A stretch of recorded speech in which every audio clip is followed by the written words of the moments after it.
अल्लाह सल्लल्लाहु अलैहि वसल्लम का इरशाद मुबारक है, खैरुन्नास में यनफउन्नास, कि साढ़े जो नफा खैर वाला वो शख्स है कि जो दुनिया वास्ते फायदेमंद है। आज इसी मुनासबत के हवाले के नाल तुसीं देख रहे हो कि इतिहाद, यगानगत, मुहब्बत, भाईचारा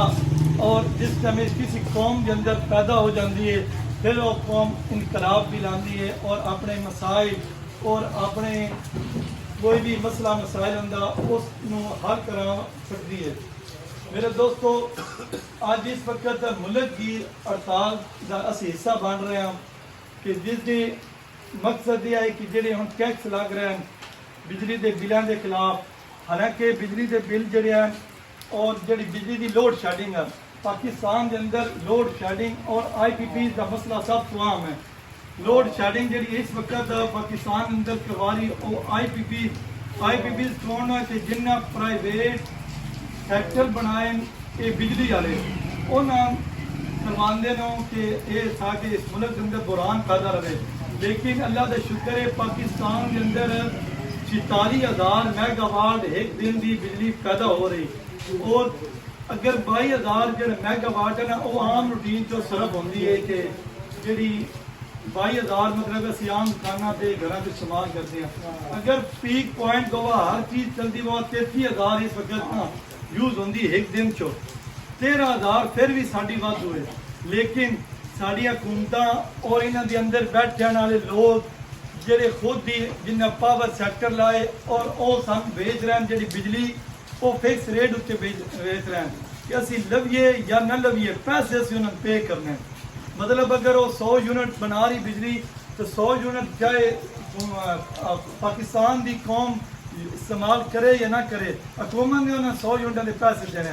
वो फिर किदों उन्हें लैने उन्हें साढ़े उत्ते चार्जिज और एक टैक्स ला के लैने। हुण इस वक्त भी दुकानों के उत्ते एक नवे टैक्स लग गए फाइलर और नॉन फाइलर की बात के अंदर भी और उसके अलावा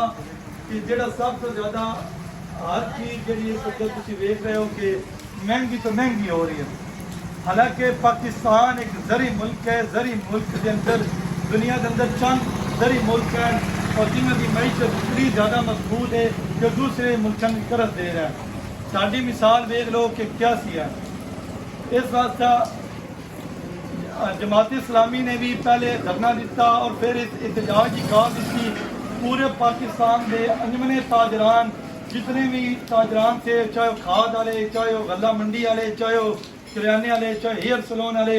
जिस की भी दुकान सी उन्होंने आज बंद करके इस ताकत का मुजाहरा किया कि अगर असी तुसी साडे हकूक ना दे सकोगे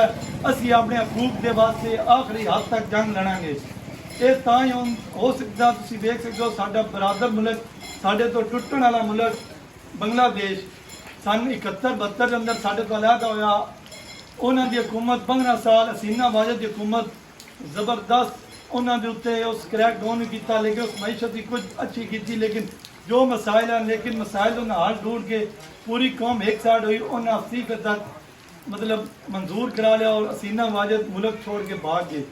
ये ताम मोहब्बत इतिहाद जिस वक्त जिस कौम के अंदर ज़रूरी है क्योंकि कुरान मजीद के अंदर भी होंदा इन्नमल मुमिनून इख्वा कि आपस में तुसी भाई भाई हो लड़ो नहीं, मोहब्बत का रिश्ता इतिहाद का रिश्ता। इसी वास्ते असी लुधियाने के अंदर भी ये मुहिम चलाई कि असी हुण इस वक्त एहतजाज का जो हिस्सा बन रहे हैं तो असी भी इस मुल्क की एहतजाज और हड़ताल का हिस्सा बने। उसके वास्ते असी सारे दोस्तों ने मुशावरत की थी। अल्लाह का शुक्र है कि सारे दोस्तों ने इस चीज़ से लब्बैक आख्या और 10 बजे असी एहतजाज आके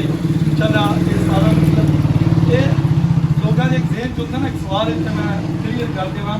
कि साढ़े इस बंद करने का कोई फायदा नहीं, फायदा जरूर होता। तुम देख लो तो इब्राहिम अलैहिस्सलाम अग के अंदर फेंकिया गया एक परिंदे की मिसाल सन बार बार उलमाए कराम सुनेंदे। हालांकि उस परिंदे नहीं पता है कि मेरी चोन के नाल जो पानी होंगे उस अग नहीं बोई सकती और दूजे लोग दूजी साइड से हाँ ठीक है। उस परिंदे ने सवाल किया गया कि तेरी अग नाल कोई चोन वाली अग बुझ जानी। उसका क्या कि कल मैं अग लावन वाले ना शुमार उसा अग बुझावन वाले तो असी जालम के खिलाफ खड़े होने वाले शुमार उसा ਬੇਸ਼ੱਕ ਸਾਡੇ ਇਹ ਇਤਜਾਜ ਇਨਸ਼ਾਅੱਲਾ ਰੰਗ ਲਿਆ ਸੀਗਾ, ਇਹ ਇਤਜਾਜ ਦੀ ਕਾਲਾਂ ਜਿਹੜੀ ਅਸੀਂ ਇਸ ਵਕਤ ਦੇ ਰਹੇ ਹਾਂ ਔਰ ਇਹ ਇਤਿਹਾਦ ਸਾਡਾ ਰੰਗ ਲਿਆ ਸੀਗਾ। ਅਸੀਂ ਜ਼ਾਲਮ ਔਰ ਜਾਬਰ ਹਕੂਮਤਾਂ ਦੇ ਸਾਹਮਣੇ ਚੀਸਾ ਪਲਾਈ ਦੀਵਾਰ ਬਣ ਕੇ ਖੜੇ ਹੋਵਾਂਗੇ ਔਰ ਇਸ ਵਕਤ ਖੜੇ ਵੀ ਹਾਂ। ਤੁਸੀਂ ਇਹ ਤਾਕਤ ਦਾ ਮੁਜ਼ਾਹਰਾ ਵੇਖ ਲਓ ਇੱਥੇ ਸਿਆਸਤ ਤੋਂ ਬਾਲਾਤਰ ਹੋ ਕੇ ਆਪਣੇ ਇਤਿਹਾਦ ਔਰ ਆਪਣੀ ਕੁਵਤ ਅਸੀਂ ਮੁਜ਼ਾਹਰਾ ਕਰ ਰਹੇ ਹਾਂ ਔਰ ਇसी ਵਾਸਤੇ ਅਸੀਂ ਇਹ ਵੀ ਸੋਚਿਆ ਕਿ ਤੁਹਾਡੇ ਇਸ ਇਤਿਹਾਦ ਨੂੰ ਬਰਕਰਾਰ ਰੱਖਣ ਵਾਸਤੇ ਕਿ ਯੂਨੀਅਨ ਤਾਜਰ ਬਰਾਦਰਾਨ ਪੂਰੇ ਮੁਲਕ ਦੇ ਅੰਦਰ ਉਹਨਾਂ ਦੇ ਇਲੈਕਸ਼ਨ ਹੁੰਦੇ ਨੇ, ਉਹਨਾਂ ਦੀ ਵੋਟਰ ਲਿਸਟਾਂ ਬਣਦੀਆਂ ਹਨ, ਉਹਨਾਂ ਦੇ ਇਤਿਹਾਦ ਹੁੰਦਾ। ਉਸ ਇਤਿਹਾਦ ਨੂੰ ਬਰਕਰਾਰ ਰੱਖਣ ਵਾਸਤੇ ਸਾਡਾ ਵੀ ਹੈ ਕਿ ਅਸੀਂ ਇਸ ਨੂੰ ਇਤਿਹਾਦ ਕਰੀਏ। ਇੱਧਰ ਤਾਜਰ